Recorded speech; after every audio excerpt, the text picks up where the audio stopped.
Welcome to the Writer's Life. As we get to sight, sound, smells, taste in my particular writer's life. Hang on.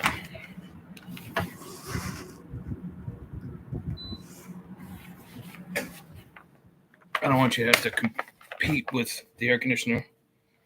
And they're doing the floors next door, so if it sounds like a train wreck in here, it is. But I'll be brief anyway. Why are all those stars coming from me? Somebody's loving something. Oh, thank you. It makes me feel warm and cozy inside. Writing is a lonely life, so it's the little things that count. Subscribe if you haven't already. Punch the like button. And like I got sucker punched in Florence. Everybody bust my balls about that. Like I could help it, right?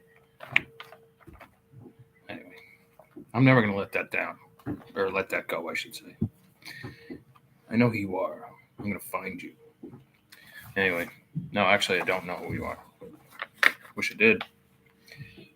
And tap the bell for notifications so that you don't miss out on one single exciting video. Actually, they're kind of stupid, but like I said, I have fun making them. Control. No, this isn't about an S&M thing. Get that off your minds right off the bat.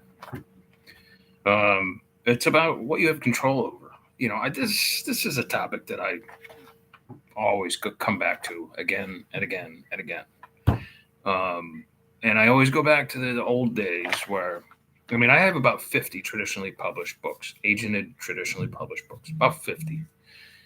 Maybe a tad less, maybe a tad more.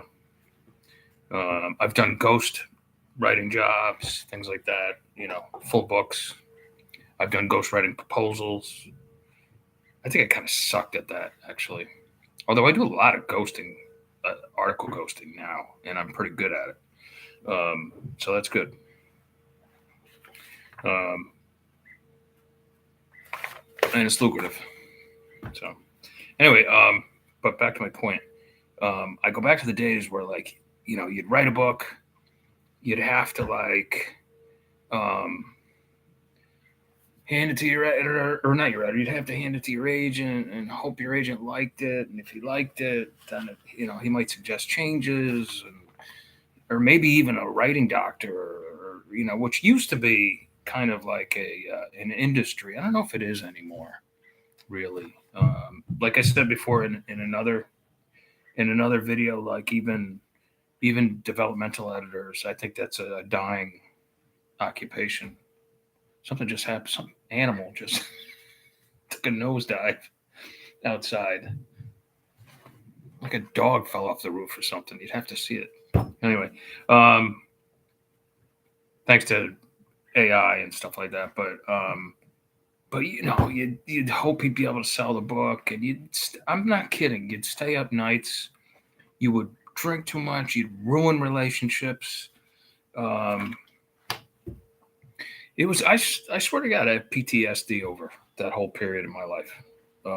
You know, you'd go to a conference and like some guy who, you know, like this guy just got like a $250,000 deal. Why, you know, I've been passed over. I'm smart. That's Fredo from Godfather 2. You know, and the system was just totally unfair. Of course, there's no equity in the system. Thank God. It's all based on merit. But more than that, it's based on luck. And like my good friend from Thomas and Mercer, Michael Shearer, says, I think it's Michael. I don't know. You know, it also comes down to serendipity. You know, if you're in the right place at the right time. When I got my first big deal, $250,000 deal, I was in the right place at the right time with the right agent, with the right book.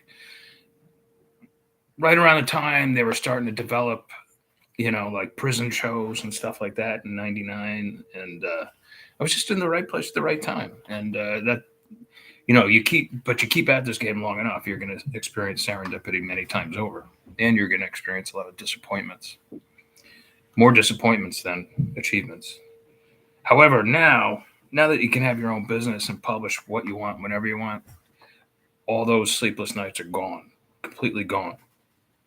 Now there's other things like Kindle Vella, for instance. I was espousing its virtues only a year ago because I was making anywhere from $1,000 to $2,000 a month from it. But I knew, having been at this game for as long as I have, I'm like, this is not going to last. No fucking way. No way. I mean, it's fun while it's lasting, but no way is this going to last. It's just, it's fun while it's lasting, but no way is this going to last. Anyway, I told you, you're not getting perfection with this channel, but the message is a good one. And of course, as of January 1st, the bonuses, those $1,000, $2,000 bonuses, have whittled down to about $100 per month.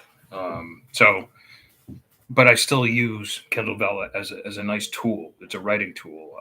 If I contribute to it every day, it damn well makes sure that I'm writing a certain amount of fiction every day. So it's invaluable, I think, as a writing tool. And there's other serial platforms that can help you do the same thing. So for me, Vella works because, I'm predominantly an Amazon guy, and I want to, I have control over my list. I have control over the quality of the product. I have control over its presentation. And I got to tell you, I looked at some of my titles. I've like 70 titles up there right now. Some of the titles have been let go for so long that they need new covers, they need new product descriptions. The existing product descriptions are all jumbled.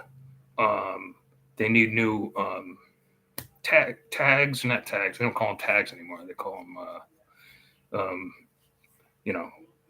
bisect classifications and stuff like that. They needed some overhauling, and by all rights, I should hire an assistant to do this for me, but I got to do it myself. So for the past week and a half, or 2 weeks, I've been I quit work at 4:30. I have a beer, then I go out for a beer, and then I come home and I work again for another 2 hours, not only cleaning up my Amazon list, but cleaning up my new or adding to my new website. So it's been very, very busy. But the thing is, it makes me feel good when I do this stuff because it means it's the only thing I have control over. The writing aspect and the presentation aspect. If you own a little store somewhere, and you sell, I don't know, should I steal Dean Wesley Smith's thing? All right, I will. If you have a bakery, and this is not my idea, this is Dean's metaphor. If you have a bakery, no one's going to come in if you just have one donut or something like that, right? You need a lot of donuts and varieties of donuts, and you need some cupcakes, and you need some cookies, and you need cakes of all varieties, and pies. You need cherry pie.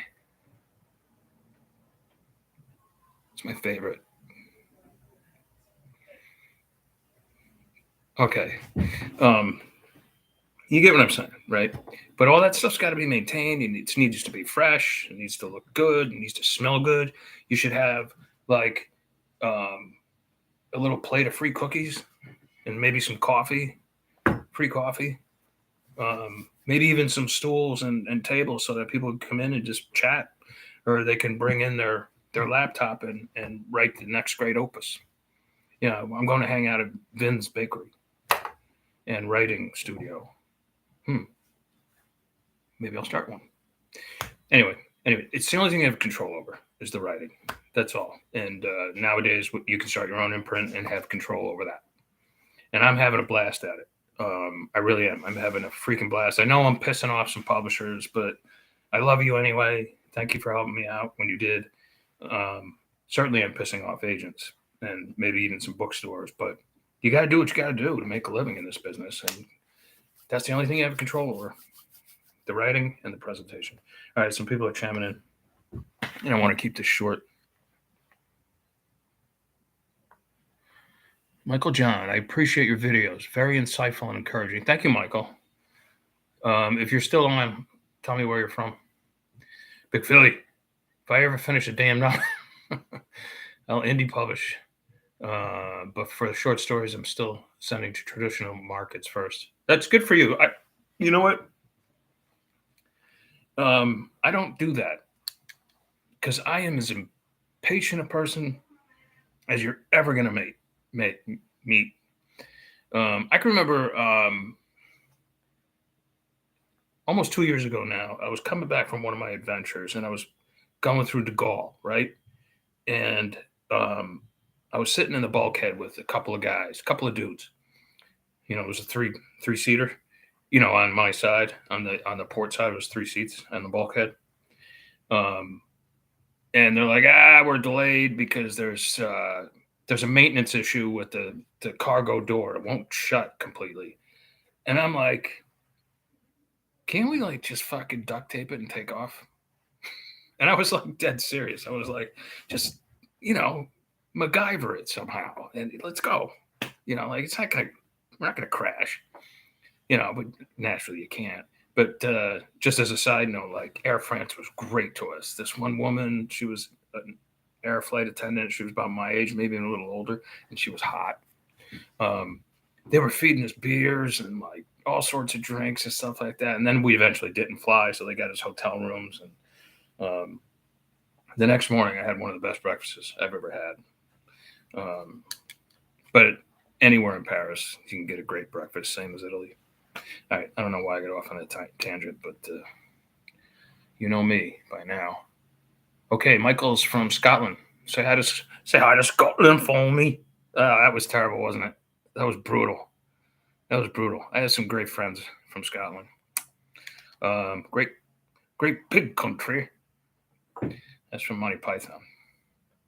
Anyway, I'm going to stop while I'm behind. Thank you for joining me, Michael, though.